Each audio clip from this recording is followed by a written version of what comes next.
my curriculum issue that I'll be discussing is time and the lack of it in a normal school day for the finer arts.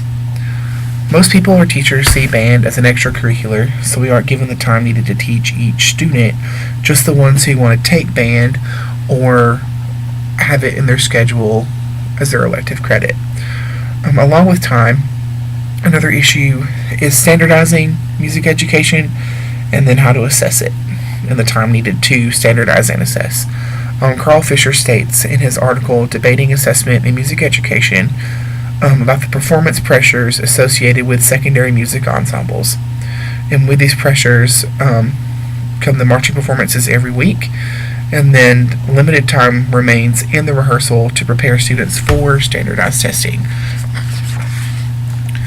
So what happens is we end up teaching to the test or to the performance, and we don't get past that.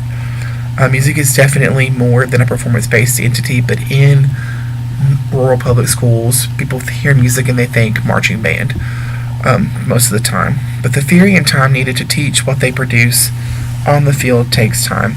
Another issue with time is having enough of it to assess individuals instead of the entire group. I consider Friday night performances summative assessments and our daily rehearsals formative assessments. But the time needed to teach past the performance is what we lack in the average school day, leading to after-school rehearsals at least once or twice a week, and then our band camp, our week of rehearsal in the summer. I think another part of the problem is not being given the time for a class.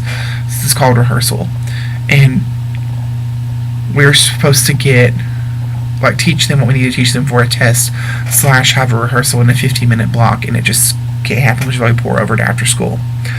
Fisher also states that secondary schools should have a planned curricula because one performance after the other results in haphazard learning, which yes and no. I do believe that at some point it is haphazard, but that's just because we do the performance and then we assess and then we reevaluate and we move forward. And unless you're a school that can afford to do multiple shows, you're doing the same show the entire season. The haphazardness of it doesn't promote the long-term transfer or higher order thinking that we try to elicit from the students. So again, that's why I kind of agree with it. But since our secondary music programs have become so heavily performance-based, a lot of the music educational content has suffered. So I think that once we take the time needed to actually teach the art, then we can move forward with standardizing and teaching music to every student.